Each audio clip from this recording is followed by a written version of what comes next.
ওয়ার্ডপ্রেসের নতুন এই টেমপ্লেটে আমরা 5টি ক্যাটাগরি যুক্ত করেছি। আমরা যদি দেখি যে ক্যাটাগরিগুলো কোথায় আছে, আমরা দেখতে পাচ্ছি যে হোমের পাশে এই মুহূর্তে এখানে 5টি ক্যাটাগরি আছে। মূলত এই টেমপ্লেটের বৈশিষ্ট্য হচ্ছে এটি যে হোমের পর থেকে ক্যাটাগরি যুক্ত থাকবে। সব টেমপ্লেট যেরকম হবে এমনটি নয়। এখন আমরা আরও একটি জিনিস করব, সেটি হচ্ছে everybody can comment without registration. প্রত্যেকেই যে কোনো আর্টিকেলের বেলায় কমেন্ট করতে পারবে কোনো প্রকার রেজিস্ট্রেশন ছাড়াই। এই কাজটি করতে গেলে আমাদেরকে যেতে হবে আবারও সাইট অ্যাডমিনে, অর্থাৎ যেহেতু আমরা লগ ইন করা আছি সে কারণে আমাদের পুনরায় লগ ইন করার দরকার হবে না। আমরা চলে যাচ্ছি ড্যাশবোর্ডের ভিতরে।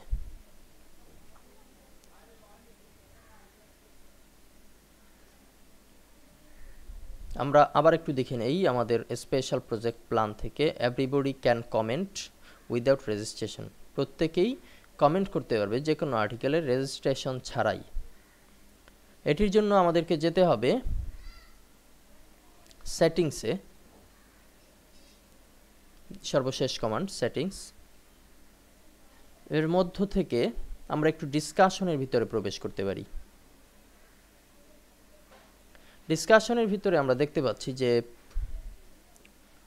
আদার কমেন্ট সেটিং, কমেন্ট সেটিংয়ের এইখানে একটি বিষয় আমরা লক্ষ্য করি, comment author must fill out name and email. অবশ্যই যে কমেন্ট করবে তাকে নেম এবং ইমেল অ্যাড্রেস দিতে হবে।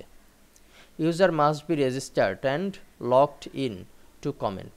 এটি যদি আমরা দেই তাহলে হবে যে ইউজারকে অবশ্যই রেজিস্টার্ড মেম্বার হতে হবে এবং লগ ইন করে কমেন্ট করতে হবে। তো এটি আমরা দিলাম না। Automatically close comments on article older than 14 days. 14 ডেজের পরে কমেন্ট আর করা যাবে না কোনো আর্টিকেলে, এই সংক্রান্ত একটি বিষয় আমরা টিক দিলে সেই কাজটি অ্যাপ্লাই হবে। Enable threaded nested comments 5 level deep, break comment into pages। এরপরে এখনো পর্যন্ত যা আছে সেখানে কিন্তু কমেন্ট সকলেই করতে পারে।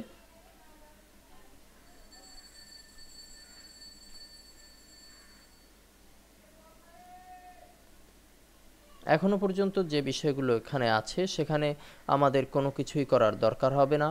এই সেটিংসটি যদি থাকে যে শুধুমাত্র নেম এবং ইমেলের ঘর ফিল আপ করতে হবে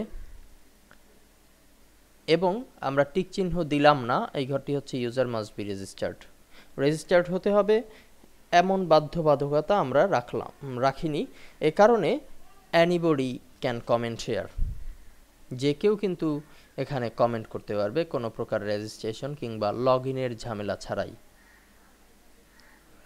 নেক্সট আমরা যে বিষয়গুলো দেখতে পাচ্ছি, email me whenever a comment is held for moderation। মডারেশনের জন্য কমেন্টটি পড়ে থাকবে, এরকম যদি চাই তাহলে এটি টিক দেব, নয়তো এটিকে সরিয়ে দিতে পারি।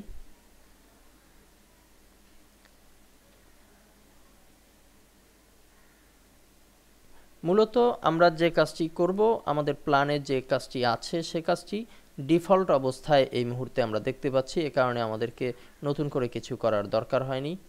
যদি থাকতো যে everybody can't comment without registration তাহলে কিন্তু আমরা এখানে টিক দিয়ে দিতাম, ইউজার মাস্ট বি রেজিস্টার্ড এটিকে টিক দিয়ে দিতাম। কিন্তু যেহেতু আমরা চাচ্ছি যে না, যে কেউ এখানে কমেন্ট করতে পারবে, সে কারণে আমরা ডিফল্ট অবস্থায় রেখে দিতে পারি, তাহলেই যে কেউ এখানে কমেন্ট করতে পারবে। আমরা যদি আমাদের এখানে যে পোস্ট আছে, আমরা একটু টিউটোরিয়াল ব্লগে যাচ্ছি,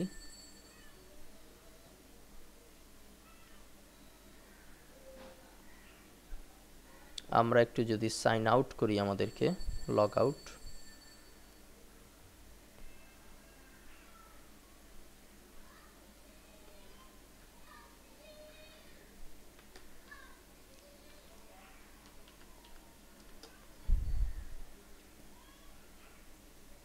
লগ আউট করে আমরা আমাদের সাইটে এই মুহূর্তে আছি। আমরা এখানে হ্যালো ওয়ার্ল্ড এটিতে যদি একটি কমেন্ট করতে যাই, যেহেতু আমরা লগ আউট অবস্থায় আছি, আমরা এই মুহূর্তে একজন ভিজিটর, আমরা লিখছি Apu,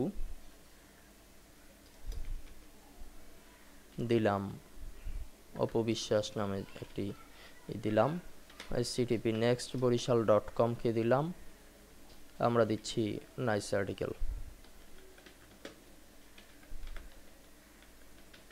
nice article it is, এই লেখাটি দিচ্ছি।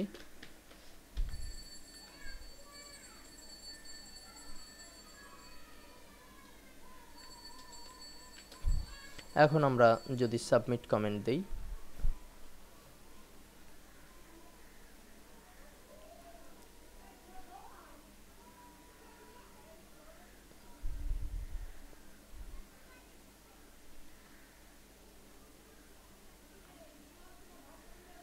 আমরা কিন্তু দেখতে পাচ্ছি যে কোনো প্রকার লগ ইন করা ছাড়াই ডিফল্ট অবস্থায় যে সেটিংস ছিল সেই মোতাবেক এটি এখন চলে গিয়েছে। বাট এখানে একটি বিষয়, your comment is awaiting moderation.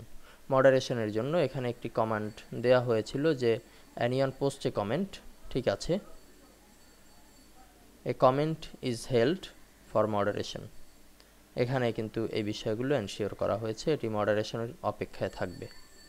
তো আপনাদের প্রয়োজন মতো আপনারা এটি করে নেবেন, আপনাদের কিংবা একজন ক্লায়েন্ট যা চায় সেই বিষয়গুলো এখান থেকে এনশিওর করে দিলেই সম্পূর্ণ কাজটি কমপ্লিট হয়ে যাবে।